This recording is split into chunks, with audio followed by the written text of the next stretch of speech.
5,000 দিরহাম পর্যন্ত ইনকাম করতে পারবা।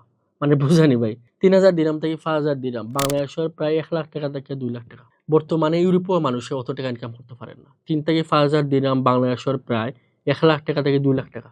আমি খালি ভাই ড্রাইভিংটা পারি না, বাইক রাইডিং শিখছি না লাইফে, নাইলে আমি এখন গেলাম গনে। ইটিসি মানে দুবাই ট্যাক্সি কর্পোরেশনের বাইক রাইডিং নিয়ে এখন একটু বিস্তারিত কইম এই ভিডিও।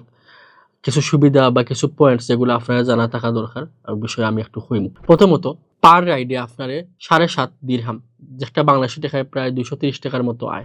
দুবাই যাওয়ার পরে কাজে যুক্ত হওয়ার আগে আপনি যে ট্রেনিং করবা বা থাকবা, ও ক্ষেত্রে কোম্পানি আপনার FAT প্রোভাইড করবো। FAT মানে কিটা? FAT, food accommodation transportation. Food মানে খাবার, অ্যাকোমোডেশন মানে আবাসস্থল, আর ট্রান্সপোর্টেশন মানে তো আপনারা বুঝলা যাতায়াত খরচ।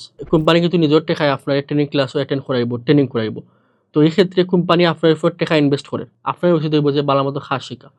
কারণ কাজ শিখলে আপনারও লাভ, কোম্পানিরও লাভ। যদি আপনি কাজ না শিখেন বা পরীক্ষা ঠিক মতো উত্তীর্ণ না হন, তাহলে এই ক্ষেত্রে আপনি ফাঁস হইতো না, আপনারও টাকা লস, কোম্পানিরও টাকা লস। আর সবচেয়ে বড় কথা হইলো ভাই, আপনি তো বাংলাদেশে এমনিতেও খুব ভালো বাইক চালাতে পারেন, একটু তো পারেন অন্তত। আপনারও সালানিটাও মনে থাকবো, জাস্ট একটু ঘুরে মডিফাই করবা আর একটু আইন শৃঙ্খলার মধ্যে বা নিয়ম শৃঙ্খলার মধ্যে একটা আনবা, অতটুকু, আর কিছু করা লাগে না। যতদিন পর্যন্ত আপনার লাইসেন্স হয়েছে না, ততদিন পর্যন্ত কোম্পানি আপনার ফুড দিব, আবাসন দিব, ট্রান্সপোর্টেশন তো দিব লগে। কিন্তু জাস্ট আপনার একটা ছোট্ট খরচ আছে, ইন্টারন্যাশনাল লাইসেন্স ফি লাগে আপনার 210 দিরহাম দেওয়া লাগবে, অতটুকু, আর কোনো খরচ নাই আপনার। ও ক্ষেত্রে একটা আনন্দ সিচুয়েশন হইলো, কিটা জানেননি?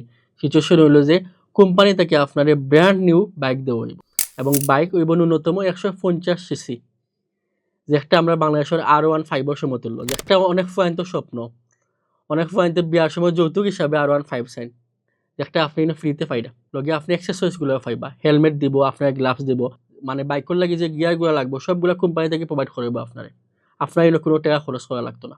আর বুঝানি ভাই, ব্র্যান্ড নিউ 150 সিসির বাইক, আল্লাহ আমি যদি কাজটা জানতাম তাহলে আমি গেলাম গনে ভাই। আমি সমস্যা হইলো আমি আসলে চালাইতাম পারি না, নাহলে আমি গেলাম গনে। আচ্ছা, আরেকটা বিষয় হলো যে ওভার টাইমের কথা কইছিলাম। ওভার টাইম আপনি আপনার নির্ধারিত টার্গেট পূরণ করার পরে বা টাইম শিডিউলের পরে আপনি যে কোনো সময় ওভার টাইম করতে পারবা। ওভার টাইমের কোনো দৌড়া বাধা নাই, আপনি চাইলে ওভার টাইমও করতে পারবা, আপনি ওভার টাইম না করে ঘুমিয়ে থাকতে পারবা, কোনো সমস্যা নাই। 12 ঘন্টা ডিউটির পরে আপনি যদি চাইন ওভার টাইম করতে পারেন, আবার নাও করতে পারেন।